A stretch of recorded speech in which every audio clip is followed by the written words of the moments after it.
What's going on, guys? Welcome back to another video. Today we're going to be taking a closer look at my new 4-inch intake. We'll do a quick breakdown and overview. We'll be throwing it on the car and getting some sound clips. So stay tuned and let's hop right in.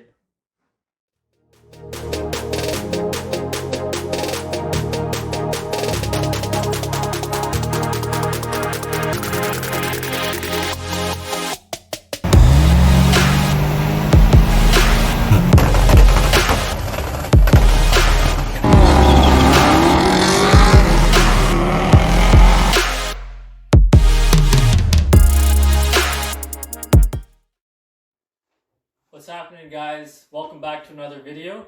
If you are new here, my name is John, and if you haven't already, please subscribe to the channel right here. And now let's get a closer look at this new intake. So like I mentioned in my last video, guys, I did pick up a brand new 4-inch intake from a community member I reached out to on Facebook. If you guys need more information on this intake, please hit up the maker of this. I will link his Instagram right here. His profile goes by the name of freesmoke_7R. So hit him up, guys, if you guys have any questions about the intake and the cost. Now let's dive in and take a closer look. So the intake is, as I mentioned, a 4-inch intake in diameter. Now this does come as a full kit, so I'm going to be showing you all the parts that come with the kit here. So here's everything that comes with the intake kit. 4-inch intake tube. The great thing about buying this kit is Deloy, the maker of the intake, actually allows you to choose the color for powder coat onto your intake tube.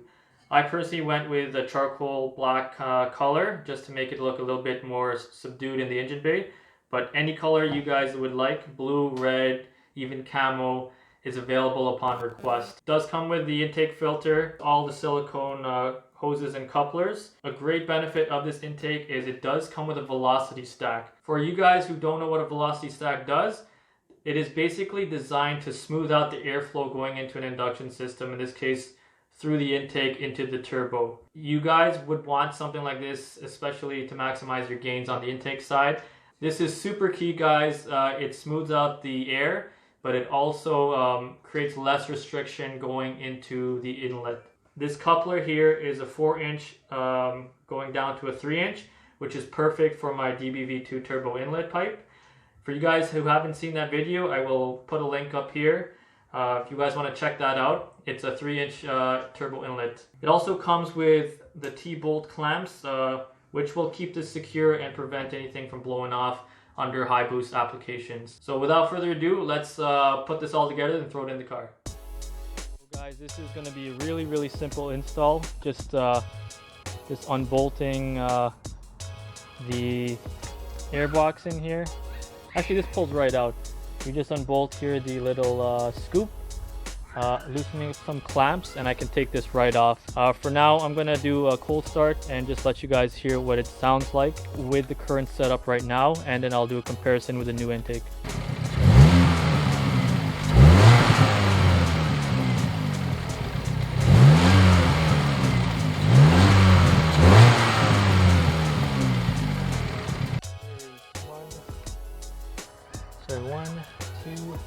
Two main screws you need to take out here to remove the scoop.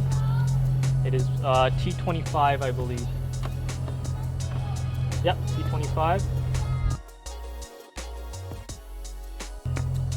Alright, we can remove the line here from the support, the coolant line. Now next I'm going to just loosen up these clamps here, and I should be able to pull the airbox right out. So just loosen up these clamps and I should be able to pull apart the airbox here.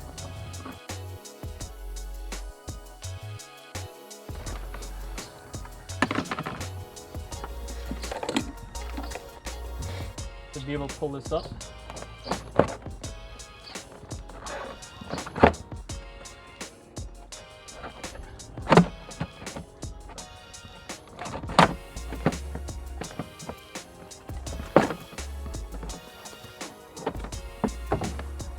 Alright, so for me, I just had to pull this vacuum line right here, right off of the intake OEM intake box here. and this should pull right out. Now the scoop itself should just pull right out as well, since I took out the two the Torx bolts in there. Now I have another clamp right by the turbo inlet, which I'll have to just loosen up, and I can pull a tube right off. As you know, guys, with the DBV2 3-inch inlet, you can actually fit an OEM size silicone hose onto it. But yeah, it was on there pretty good. It's pretty tight. I had to, what I resulted in doing was basically pulling off the elbow with the hose on. I went into the house, used the blow dryer to heat up the hose, and then pull it off. Next up, I'm going to put on the coupler, the reducer, from 4-inch to 3-inch.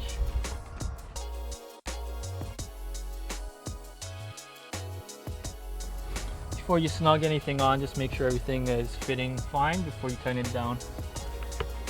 Now I already put together the filter onto the intake pipe and tightened everything down. I'm just gonna fit this on first before I tighten down the last clamp.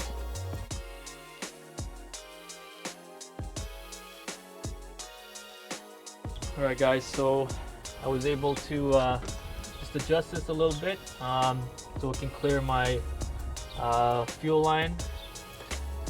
It fits okay. It does clear everything.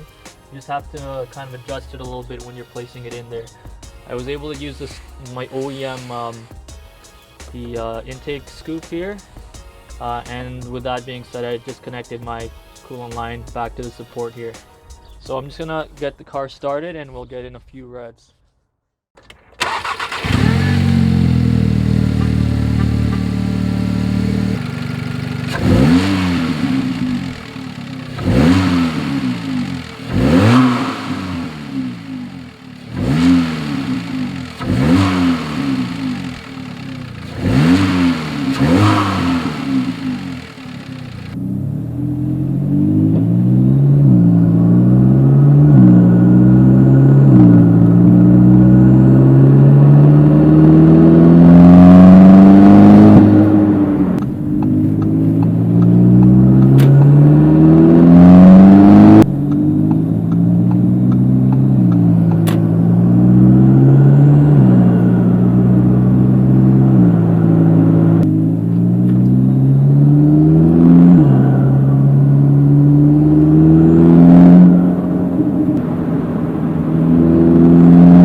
So we're back. I hope you guys enjoyed the sound clips.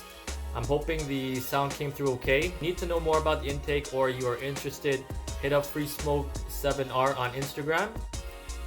I'm probably going to be doing something very soon. I am getting a little bit bored of my aluminum mirror caps, and I'm probably going to be doing an oil change with an oil extractor. So guys, hit me up in the comments, let me know which one you'd rather see. If you'd rather see a tutorial on how to take off your mirror caps, or if you'd like to see how I do an oil change with an oil extractor, let me know in the comments. Once again, thanks for watching and tuning in for another video, and we shall catch you on the next one.